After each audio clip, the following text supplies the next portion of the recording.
audience fans, look at that. I'm your host, BVP, aka Bill Van Patten, the diva of SLA. Sorry. I'm the guy bringing sexy back for second language acquisition. Shut up, I'm not going to douche you now, Walter. Okay, with me, my co-host. This time I'm going to introduce Angelica first. Angelica Kramer, back from Germany. Yay! Yay! Boy, did we miss you, my God. This guy was working my nerves like a squirrel on a nut, let me tell you. Poor Bill. I know. Poor Walter. Thank you. Poor Walter. Yeah, poor Walter. Oh, Walter. Okay, and my other co-host, Walter Hopkins. Walter, say hi to the crowd. Hello, everybody. Yes. Hey, Walter. Woo! My own personal volleyball. Well, we are live here at the annual ACTFL meeting, or convention. This is a convention, not a meeting, right? It's a convention, Convention, yeah.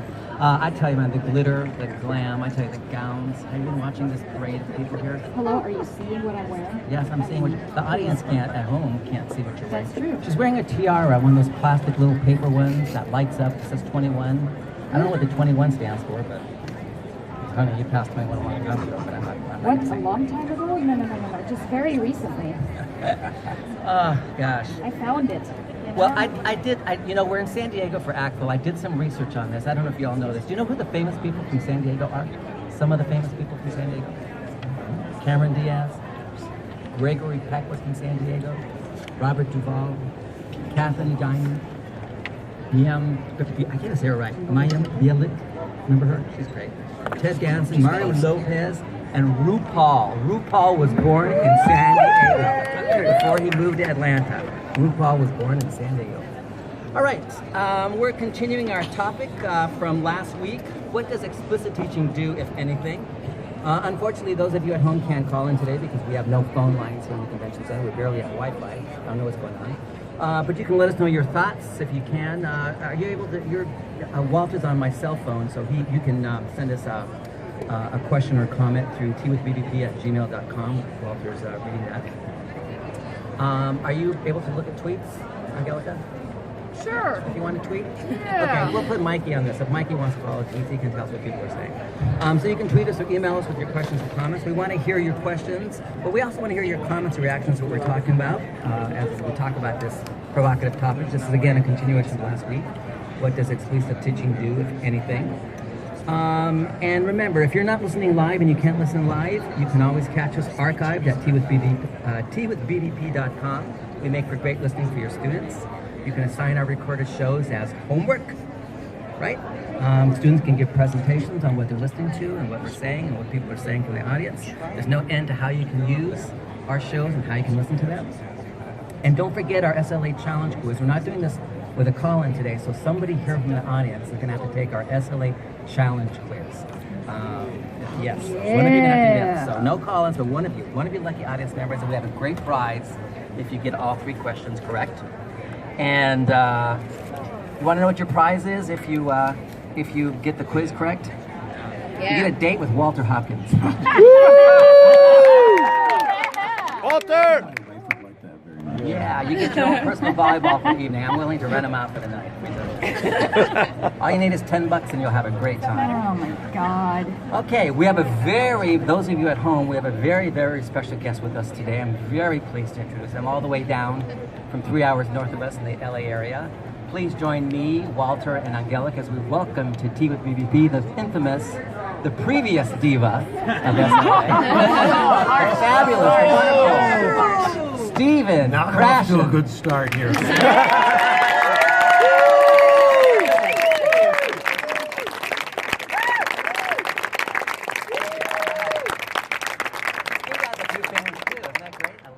Steve, so how you doing? You can punch him if you want. Not bad. Good to be here. Oh, Thank you. In fact, at my age, it's good to be anywhere. Don't talk to me about age. I looked at myself in the mirror the other day. I said, how did I get so wrinkled? Then I moved the mirror from my ass to my face, and it really God. No, it's true. You know, when you get older, things start going south. Your head, Angelica. Oh, I'm shaking. I'm shaking. Don't be like that. Okay, before we begin, a not-so-gentle reminder that we are pushing to make it to 1,000 followers on our newsletter by December, so please get people to sign up. We're almost there. It's a few to go. Luca is pushing me on that, so please have your friends, colleagues, and students sign up.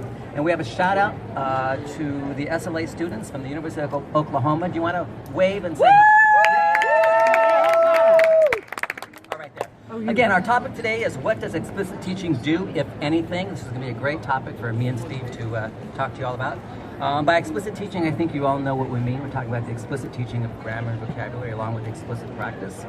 Now, there are lots and lots of issues buried within this topic, and we may have to have additional shows on this. I got a great topic for our next show, which I'll get to later. But let me throw out something here for those of you in the crowd and those of you at home. If your goal is language acquisition, if your goal is some kind of proficiency, then explicit teaching is at best, a waste of time. Let's start right there. At worst, it could actually be detrimental for your endeavors and what you want to do.